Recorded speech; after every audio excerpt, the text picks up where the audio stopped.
Please don't be a nuisance to me. I mean, you rely on others too much, right? Try to handle things on your own a bit, will you? Kelly spoke these thoughtless words to Bianca, who is physically challenged, unaware of the struggles Bianca faces. I'll never forgive this. If you dare speak ill of Bianca again, be prepared. I'm Mila, 27 years old, living with my parents. I work and could live alone. Considering my age, few of us are likely to live at home, but I stay home for a reason. That reason is my sister, Bianca. Bianca was born with nerve issues, making it hard for her to move. She needs care, especially since our father passed away. And it's too much for our mom to handle alone. It's not easy assisting someone's daily life. And mom isn't young anymore, so I take the lead in caring for Bianca. Are you okay, Bianca? Does your body hurt? No, I'm fine, thank you. Bianca, despite her pain, always worries about me. She tries to do everything she can and used to apologize all the time when I started caring for her. Seeing her like that made my heart ache. Bianca, please don't apologize. But... After asking her several times, she reluctantly agreed. She feels sorry, but I don't mind at all. Mom opposed me taking care of her, worried about my age, job and marriage prospects. But I care more about Bianca and want to stay by her side. Each time Mom brought it up, I'd rebel. I want to be with Bianca. Reflecting on it now, I was quite childish. Mom understood and stopped objecting. She takes care of Bianca while I'm at work. I'm grateful for her concern, but being there for Bianca means the most to me. After Bianca sleeps, Mom and I share our day's events. Mom seems happy. It reminds me that we rarely had these talks during my teenage years, and I wonder if she enjoys our conversations. Then, one day, while caring for Bianca, she mentioned something. Kelly's birthday is coming up soon. Ah, Kelly. I was confused. Kelly is my younger sister. I'm the middle of 3 sisters. After graduating high school, Kelly left home and never returned. She doesn't answer calls or emails. And it's unclear if she even reads them. Kelly always disliked Bianca for her disability. Bianca, you're gross, stay away from me, she would say, causing trouble for Mom and Bianca. As a child, she found Bianca's differences suspicious. When Mom scolded her, "Hey, you can't say that!" Kelly would behave for a while, but soon start harassing Bianca again, hiding her pencil case, using foul language. Mom and I were exasperated with Kelly. As she grew into a teenager, her attitude towards Bianca worsened. She started staying out late, and it wasn't unusual for her not to come home. No matter how much we cautioned her, "Shut up, don't interfere!" she'd yell and storm out. Eventually, Mom gave up. Just let her be. And on the day Kelly left home after high school, she said this to Bianca. "Please don't trouble me. I mean, you're too dependent on others, right? Try to do something on your own for a change." Kelly, oblivious to Bianca's situation, uttered these words. Bianca, despite her limitations, strived to be independent. She browsed job listings with her immobile body, determined to work. Ultimately, she couldn't find employment and remained home, but she never stopped trying to increase what she could do by herself. I couldn't forgive Kelly for her heartless remarks. "Really, Kelly?" As I was about to lash out, Bianca stopped me. "Maybe that's how Kelly sees it. Sorry for being such a burden," she said, looking at Kelly, her face a mix of irritation and smugness. She left home. And we lost touch. I heard from relatives that Kelly got married right after high school, likely spending time at her boyfriend's place even when she was away from our home. Initially, I tried reaching out, but she never responded. So, I tried to live without thinking about Kelly. Bianca, are you going to contact Kelly again this year? Yeah, I think I'll try. Despite the hurtful words, Bianca still sent birthday messages to Kelly, knowing she wouldn't reply. Bianca said she wanted to at least wish Kelly a happy birthday, since she couldn't do much for her. I tell her she's kind, but she always denied it. Just normal, she'd say, shyly smiling. Months later, Mom and I looked down at Bianca. She lay peacefully in her hospital bed. Her condition worsened after Kelly's birthday, and she passed away. It was heartbreaking to see Bianca, who could no longer speak, and I cried daily. There was no reply from Kelly. Even when I informed her of Bianca's death, there was no response. Though Kelly resented Bianca, she was still family. I hoped for even a single word, but it seemed I expected too much. I sent the funeral details, but Kelly didn't reply or attend. Mom, either resigned or forgetful, never mentioned Kelly again. After the funeral, Mom and I cleared out Bianca's room. In the closet, I found an album I never knew Bianca had. It contained photos of Bianca, Mom, and me on outings, and pictures from my childhood. Did Mom know about these photos? When asked, she revealed Bianca had secretly collected photos of me, finding strength in my smile.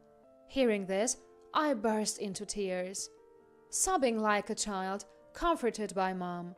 Then I felt something warm on my head. Looking up, I saw Mom crying too, holding my hand. Bianca was that loved. A year has passed since Bianca's departure. Since then, my heart has felt empty, filled with a sense of loss. My days are spent in a job I don't enjoy.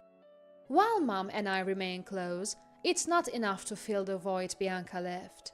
I wonder what will become of me. I realized I was thinking about such things. But then, one day, I got a call on my mobile phone from an unknown number. Who could it be? After a few rings, I answered, and the person on the other end was unexpected. Hello, this is Sterling, Kelly's husband. Excuse me? You're Kelly's husband?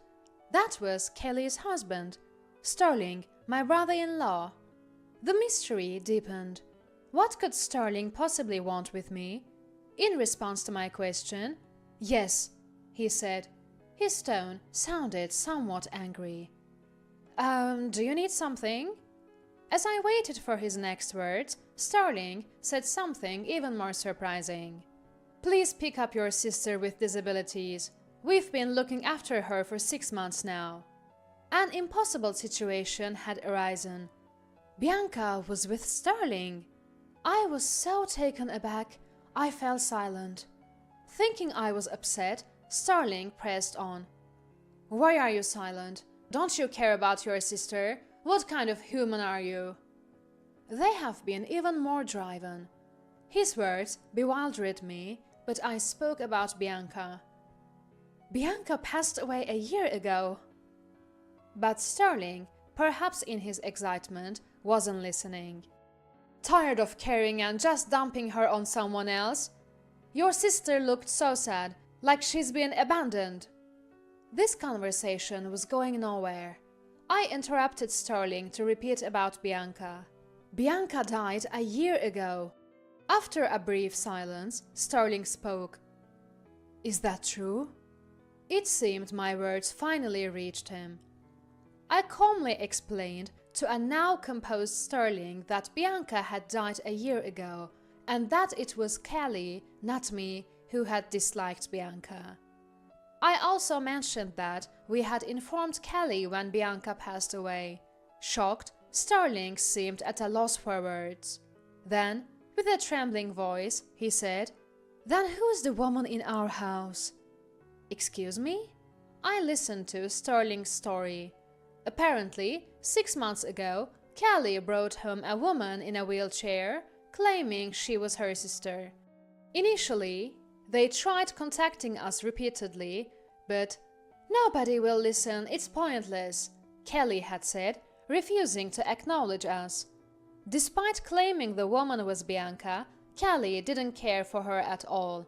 After returning from work, all the care fell on Sterling. Despite hearing the entire story, I couldn't grasp the situation, and it seemed Sterling himself felt the same. "Would you mind coming to our house? Maybe it's better to talk in person." Indeed, meeting and talking in person would be quicker than over the phone. I agreed to Sterling's suggestion and decided to visit his apartment with Mom next weekend. When I told Mom about the call from Sterling and the story about Bianca, she was very surprised. She was also quite scared that Bianca, who was supposed to be gone, might be there. Finally, the day arrived. Bracing ourselves, we left the house and headed to Sterling's apartment, nervous. "Is this the place?" I muttered, and Mom beside me nodded. She seemed quite tense as well. We approached the designated room and rang the bell. Then, from inside the room, we heard 2 sets of footsteps stop abruptly. The door opened, and a fresh-faced young man appeared. "Mother-in-law, sister-in-law, thank you for coming all this way." Saying so, Sterling led us inside. We followed his lead and were about to enter the room, but we were interrupted by a certain person, making it difficult to enter smoothly. "Hey, why are you here? I didn't call you, and you haven't even met Sterling, right? Just do as I say and leave quickly." Yet, Callie, claiming to be the sister, didn't care for the woman at all. She physically blocked us, creating a wall to prevent us from entering the living room, but we managed to get past it. Turning to Sterling's side, I saw a woman sitting in a wheelchair. Her eyes filled with fear, unsure of how to react. "Is this lady your sister?" Sterling asked, pointing to her. The woman appeared to be around Bianca's age. Of course, neither Mom nor I knew her. "No, she's not. We don't know her," I responded. "I see," Sterling quietly said. He then turned back to the woman. Meanwhile, Callie was trembling and had collapsed on the floor. Ignoring Callie's state, Sterling asked the woman, "Who are you exactly?" But the woman didn't respond. Something was going on. Maybe she was threatened by Callie into silence. I turned back to Callie. "Who's this woman? You brought her here, right?" I asked, but Callie remained silent as usual. "What? You didn't bring a stranger here, did you?" I raised my voice in question. A soft voice came from behind. It seemed to be from the woman in the wheelchair. Looking at her again, she appeared remorseful and stayed quiet. After a deep breath, she slowly started to reveal her identity. "I am..." "Don't say anything! Don't talk!" Callie desperately shouted, trying to prevent her from speaking. Hearing this, Mom was very angry. "You stay quiet!" and raised her voice. Surprised by her tone, Callie gave up on speaking. We turned back to the woman, encouraging her to continue. Slowly, despite being scared, she began to reveal the full story. "My name is Christina Redmenial." "Redmenial?" Sterling exclaimed loudly upon hearing her name. It was unfamiliar to us. "Sterling, do you know her?" "Do I know her? Could you be the daughter of Mr. Redmenial?" Christina nodded. Hearing more from Sterling, it turned out that Christina was the daughter of Sterling's boss. Hearing this, both Mom and I were perplexed. Sterling, trying his best to explain, also seemed unsure of what was happening. What was Kelly trying to do? Bringing a complete stranger and claiming her to be Bianca? Beyond questions, I felt fear. It seemed the only way to get answers was to confront Kelly directly. I stood up next to Kelly, who still sat on the floor with disgruntled expression, and demanded an explanation. "What's going on? You started all this, right? Involving so many people is unthinkable. Explain everything." However, Kelly just stood there, staring off into space, refusing to speak. Even when cornered like this, she seemed unwilling to reveal the truth.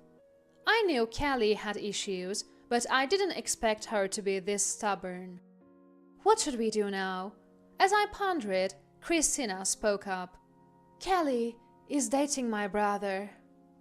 She said it straight, looking right at us, unlike her earlier frightened demeanor. Noticing Christina's boldness, Kelly glared at her, and then Kelly tried to pounce on Christina. We managed to stop her and turned our attention back to Christina. Stammering at times, but earnestly, Christina shared her story. Kelly tried to interrupt, but Mom's stern look silenced her. Christina revealed she had been living with a disability in her lower body since a childhood accident. Since then, her family had been overly cautious around her, making her feel uncomfortable. One day, after more than 10 years of this, Kelly suddenly showed up. "I'll take you in," she had said. Confused, Christina eventually felt less afraid, knowing Kelly was her brother's partner. Perhaps Kelly took Christina in to impress her boyfriend. Once at Kelly's home, Kelly did nothing for Christina, leaving everything to Sterling. When alone with Kelly, the kindness shown at the time of taking her in vanished. "You're in the way," Kelly would say, often negating Christina's existence. The way she treated Christina was similar to how she had treated Bianca. A nuisance. Go away. Don't be dependent. It was too cruel, considering she had taken Christina in. Hearing this, I was shaking with anger. Such a person being my sister is too shameful. "What do you mean, Kelly?" I asked. Kelly retorted loudly. "It's all Sterling's fault. He's always busy with work and doesn't pay attention to me." "That's for the family's sake. How dare you talk so arrogantly when you don't even work?" Sterling was clearly angry, hearing such childish excuses. If you're not working, it would be nice to have Sterling go to work for you. Watching Kelly continue with her excuses, I was overwhelmed with anger like never before. Just as I was about to unleash my anger on Kelly, Sterling spoke up. "Do you realize how many people you are hurting, Kelly? Your sister, mother, Christina, your late sister. As a human being, you are out of line." Kelly stopped making excuses and was visibly shocked. Kelly, usually faced with a calm Sterling. She tried to retort, but ultimately she couldn't find the words against Sterling's anger. Sterling continued to explain how serious the situation was. "But, Kelly tried to make more excuses, but tears prevented her from speaking clearly. Seeing Kelly acting like a victim infuriated me, and I spoke up again. "Do you know how much Bianca worried about you, Kelly?" Kelly turned towards me, tears in her eyes. "I don't know any sister. I don't have a sister." Her words left me in shock. I never expected her to say something like that. I was at a loss for words, but before I knew it, this is what came out of my mouth. "Do you know, Kelly, that Bianca sent you an email every year on your birthday, despite the terrible things you said to her? She always thought of you."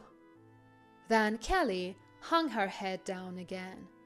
She must have known about the birthday emails, but chose to ignore them. I couldn't help but blurt out, "Despicable!" I said. Callie didn't expect such words from me.